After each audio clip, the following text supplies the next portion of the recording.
that novel, everything in that novel happened to me or someone I know intimately. That's quite a novel. With one I read the exception, entire with one thing. exception, Entertaining. there's never been a woman prime minister of Japan. But aside from that, everything that is in that novel actually happened to my personal knowledge, one That's way good or to know. another. Okay. And well, by the way, this is an erotic novel. There's erotica in this novel, so be aware Everybody will want to read it. if you go read it. If you go if you go read it, you know you have to be warned in advance. And two of those books I wrote under a pen name, which is David Garrettson. And so if you read those, you're previously warned. Okay. Now, Skip, you said that you had discovered or explicated your anima in this novel. I think it's the autobiography of my anima through 1993, yes. So that is your feminine side in one character or in Well, that's scary. Yeah, it's sort of in one character. I mean, in the female character. Wish you hadn't said that. actually within the first 24 chapters, okay, because what I did was I took Clarissa Pinkola Estes' book, Women Who Run with the Wolves, and in that book there's a story called Vasilisa the Wise. And at the end of Vasilisa the Wise, there's about a 40-page dissertation by Estes on women's individuation. And since I was writing a novel about a woman who comes to Tokyo to earn her dowry from age 15 to age 75, who is going to become the first woman prime minister of Japan, I followed her template, which is a 9-step process. And so you may not recognize it in my novel, I don't know. But from my perspective, I followed that template in writing the novel.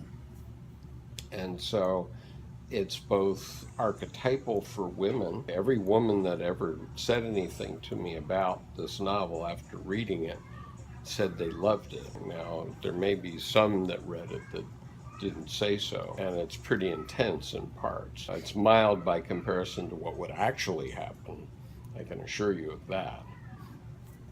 But it is intense, I acknowledge. But I consider it the autobiography of my anima. So my feminine side, vis-a-vis Japan, at least through the time that Meiko leaves Japan to go to the United States, which is, I think, the first 24 chapters. In that period, I covered the 9 steps. So, anyway, that's my opinion. I've had some professionals, mental health professionals, read it. Some mental health, 2 psychiatrists read it, husband and wife, and they said they thought it was a catharsis for me. And, that's fair enough. I mean, that's a fair enough. So when you say that the women who've read it identify with the character, or the character, I don't know. is that they're identifying with... Do you identify with the character? Did you identify with the character? Yes. Okay, Yeah. now, And it's in the exceptionally conscious... well written. He's a genius, honestly. It's a fabulous I Story. enjoyed it. So Story. this is a woman's conscious, Hmm? a woman's conscious side.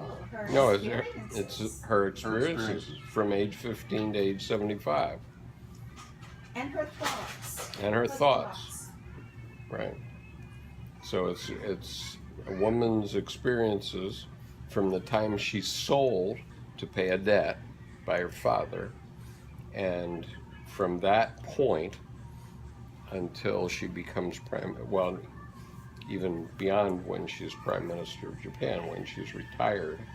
And how she used her circumstances to fashion, create a life of achievement. How she used, Absolutely. she knew she was climbing rungs. Yeah. So yes, this is something about my feminine side. It certainly is. And what I think about myself and my feminine side, I have no doubt about my manhood per se. But in terms of the masculine and feminine sides,